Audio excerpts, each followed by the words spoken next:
नमस्कार। आज हम एक ऐसी किताब पर बात करेंगे जिसका नाम तो सेल्स से जुड़ा है, पर बात जिंदगी की करती है। ओग मैंडिनो की the greatest salesman in the world. जी हाँ, नमस्कार। और ये किताब वाकई अपने नाम से कहीं ज्यादा गहरी है। ये सिर्फ बेचने की कला नहीं, बल्कि खुद को बेहतर बनाने, अनुशासन लाने और एक सार्थक जीवन जीने के बारे में है। बिल्कुल। तो इसका स्रोत तो ये किताब खुद है, और हम कोशिश करेंगे कि इसके सार को समझें। हफीद की कहानी है इसमें, और वो 10 प्राचीन स्क्रॉल्स भी हैं। हाँ, वही 10 चर्मपत्र जिनमें सफलता के राज छुपे हैं, ऐसा कहा जाता है। तो चलिए कहानी से ही शुरू करते हैं।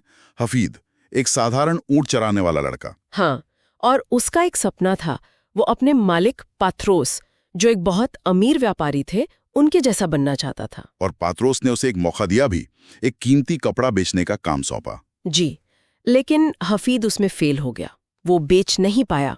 पर कहानी में मोड़ तब आता है जब वो देखता है कि एक गुफा में कड़ाके की ठंड में एक माँ और उसका नवजात बच्चा है। अच्छा। और हफीद बिना सोचे समझे वो बेचने वाला महंगा कपड़ा उस बच्चे को उड़ा देता है, करुणा दिखाता है। ये बहुत अहम मोड़ है।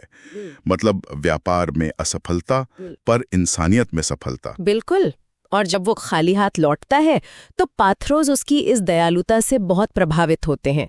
उन्हें लगता है कि इस लड़के में कुछ खास है। और तब वो उसे 10 स्क्रॉल्स देते हैं। हाँ, वो कहते हैं कि असली दौलत इन स्क्रॉल्स में है। पहले इन्हें समझो, जीवन में उतारो, और फिर जब सही वक्त आए तो किसी योग्य इंसान को देना। और हफीद ने ऐसा ही किया। सालों तक उन सिद्धांतों पर चला और आखिरकार दुनिया का महानतम सेल्समैन बना। और वो विरासत वाली बात भी कमाल की है। कैसे उसने बुढ़ापे में वो स्क्रॉल्स सॉल को दिए, जो आगे चलकर सेंट पॉल बने। ज्ञान का प्रवाह। सही बात। तो अब उन स्क्रॉल्स पर आते हैं। 10 सिद्धांत। पहला ही सिद्धांत कहता है, मैं आज से अच्छी आदतों का दास बनूंगा। हाँ, ये सुनने में थोड़ा अजीब लग सकता है, दास बनना। वही तो, हम तो आदतें अपनाने की बात करते हैं, दास बनने की नहीं। पर शायद यही इसका मतलब है कि अच्छी आदतों को इतनी गहराई से अपना लो कि वो तुम्हारी मर्जी पर न रहें, तुम्हारी फितरत बन जाए। जैसे बुरी आदतें हमें अनजाने में अपना गुलाम बना लेती हैं। अच्छा, तो ये एक तरह का माइंडसेट शिफ्ट है कि हम जानबूझकर अच्छी आदतों के प्रति समर्पित हो जाएं। बिल्कुल, समर्पण। अब जैसे तीसरा स्क्रॉल है, मैं तब तक प्रयास करूंगा जब तक सफल ना हो जाऊं। ये दृढ़ता की बात करता है। परसिवेरेंस, लगे रहना। हाँ, लेकिन सिर्फ लगे रहना नहीं, ये कहता है कि असफलता को अंत मत समझो, वो एक सीढ़ी है।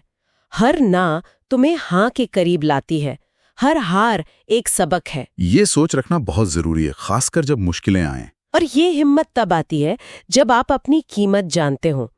शायद इसीलिए चौथा स्क्रॉल कहता है, मैं प्रकृति का सबसे महान चमत्कार हूँ। वाह, ये तो आत्मसम्मान और अपनी यूनिकनेस को पहचानने की बात है। जी हाँ, हर इंसान अपने आप में खास है, कोई दूसरा आप जैसा नहीं है। जब ये एहसास होता है तो बाहरी दुनिया की बातें या छोटी मोटी असफलताएं आपको तोड़ नहीं सकती।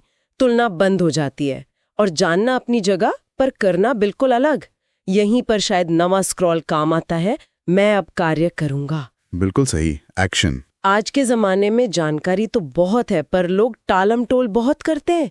ये स्क्रॉल कहता है, सोचो, प्लान बनाओ, पर अंत में करो जरूर, और अभी करो। अब मतलब तुरंत। प्रोक्रास्टिनेशन का सीधा इलाज। सही।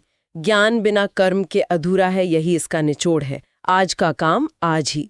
और भी तो स्क्रॉल्स हैं इसमें, जैसे प्रेम और करुणा से जीने की बात, अपनी भावनाओं को कंट्रोल करने की। हाँ, भावनाओं पर काबू पाना, मुश्किलों पर हंसना सीखो, अपनी सेवा या उत्पाद का मूल्य बढ़ाओ, वर्तमान में जियो और मदद के लिए प्रार्थना करो। ये सब पहलू भी हैं। तो ये 10 स्क्रॉल मिलकर एक तरह से पूरी जिंदगी का फलसफा बन जाते हैं, सिर्फ सेल्स नहीं। बिल्कुल, ये आत्म अनुशासन, करुणा, लगन, आत्मविश्वास और कर्मठता का एक पूरा ढांचा बनाते हैं।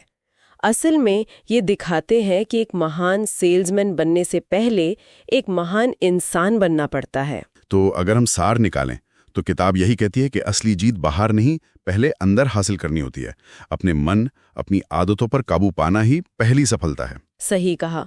बाहरी दुनिया तो फिर अपने आप सज जाती है। तो श्रोताओं के लिए एक सवाल छोड़ जाते हैं। हाँ बिल्कुल, ये सोचा जा सकता है कि इन 10 शक्तिशाली सिद्धांतों में से कौन सा एक सिद्धांत है जिसे अगर आज से, अभी से पूरी ईमानदारी के साथ अपनाया जाए तो जीवन में सबसे बड़ा, सबसे सकारात्मक बदलाव ला सकता है। इसी विचार के साथ आज की ये बातचीत ही रोकते हैं। हमारे साथ जुड़ने के लिए बहुत बहुत धन्यवाद। नमस्कार।